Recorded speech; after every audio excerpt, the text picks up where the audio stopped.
Hey there, Tyler here with the Kingdoms trading card game and back with another video. In this video, I'm going to be showing you 3 brand new cards that will be coming out in set 3.5, the Southern Villages. Now, the Southern Villages are all located on an island south of Olding Island, which is at the north of the whole map of Ngam. And in this set 3.5, there is going to be 4 new villages: Olding, Abu, Quarterly, and Ramsha. Now, all 4 of these villages specialize in different things and abilities and effects, and so I'm really excited to see what they look like in the actual gameplay. Now, from a lore perspective, it's going to be even cooler when you start to dive in and seeing what's different about all of them. I don't want to talk too much about the set, but let's go ahead and jump right on into these 3 cards that I'm going to show you. So the first card is called Quarterly Warrior. Now, I have everything on the screen because I don't have a printout on the card, but I'll put the card up on the screen. So this is called Quarterly Warrior.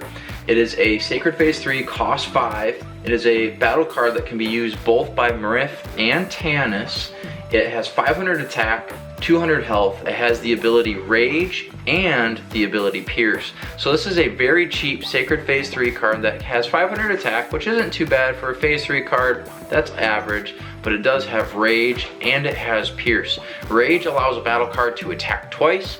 Pierce allows any damage over a battle card's health to go directly to the Sacred. So if this card with 500 attack attacks a battle card, let's say has 100 health, 400 damage would get dealt to the Sacred. Now, villages, the goal of villages is to help make spirits better in the areas that they lack. So for example, Marif and Tanis kingdoms tend to not have a lot of firepower, so the village of Quarterly helps offset that. And I do want to give the sneak peek that Quarterly Warrior, so the village of Quarterly, I think will have 4 or 5 other cards. And actually I am going to be showing 1 other card for Quarterly in this video. So you know what, with that, let's go ahead and jump to that card. So the next card is called Quarterlian Jungle. Again, I'm going to look at the screen, but I will put it up on your screen so you can see what this card looks like. And I will preface that some of these cards might be tweaked a little bit, but I'm pretty sure I like where they're at. Quarterlian Jungle is a monument location sacred. It has 3,000 health. It is for Marif and Tanis. I'm trying to give Sacreds a little bit more health to help Sacreds last a little bit longer. And the card says this: animal, beast, and human battle cards cost -2 magicka while this card is revealed. Quarterlian battle cards cost -2 magicka and have +100 attack. So this is simply acting as a generic sacred that helps certain subtypes of cards cost less.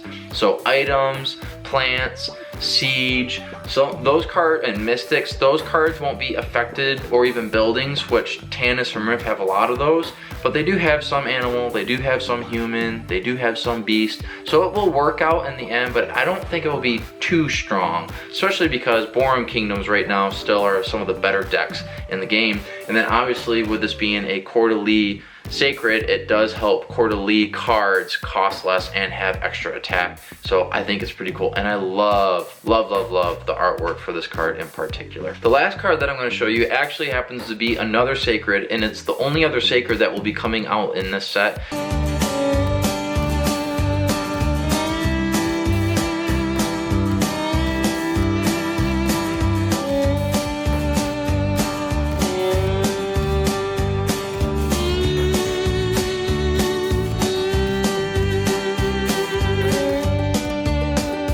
And just for your information, this is a subset, which means it's a set of 30 to 45 cards.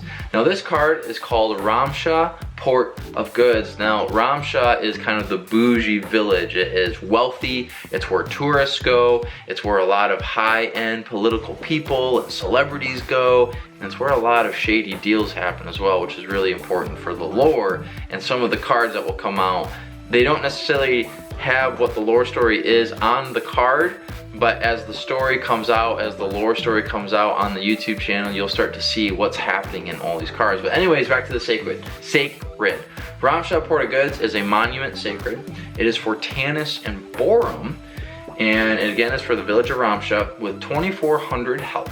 And the card says this: when this sacred is revealed, search your fortress for a token and put it in a 3rd token slot. So it's almost like Cornucopia that came out as a 2022 collector's pack. And then it also says this: This extra token is sent to the Forgotten when this sacred is destroyed. While revealed, you may send 1 card per turn from your hand to the graveyard for +1 magicka. Ramsha's whole goal is to give you lots of money to spend, and this sacred simply helps in doing that. And the fact that you get a 3rd token, that could be pretty good. And I love the artwork for this card as well. I had a lot of fun drawing it. What is your favorite card that I showed in this video? Comment down below. I love seeing that. If you want to get some other sneak peeks to the villages or some other cards that are in the works, go to the Discord server. Link for that is below. I'm really excited. I do have someone helping me with some of the artwork for this set, so you know it's going to look extra special and extra good. If you haven't already, please like and subscribe to keep in touch with the channel. I do like to end every single one of my videos with a Bible talk, because my faith in Jesus Christ is something, excuse me, is something that is very important to me.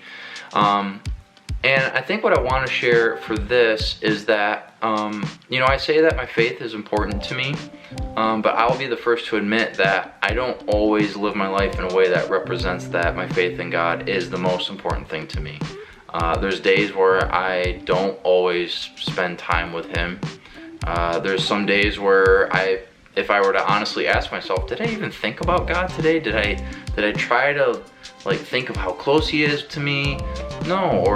Or did I go about the way I handle my job and running a business? Did I do it with pride and thinking that it's all in my hands, or did I trust God today? Or how was I as a husband? Was I a good, godly husband, or was I not really thinking about that?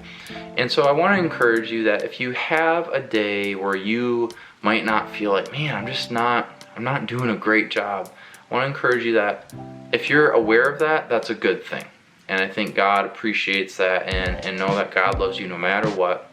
He knows you're trying, and that's all He asks. He just asks you to love Him back, and you know that's half the battle there. And so I offer that to you as an encouragement, and also as an encouragement to myself as well, because I know sometimes for myself, I can be pretty hard on myself when I'm like, man, I say I believe, but I'm not consistent. That's part of being human. We're not consistent in a lot of things, such as saying, hey, I'm gonna upload a video every Saturday, and this video is most likely getting posted the next day. Anyways, whatever time of the day that you're watching this video, whether it be the morning, evening, or night, I hope you have a good rest of your day. And I guess, until next time.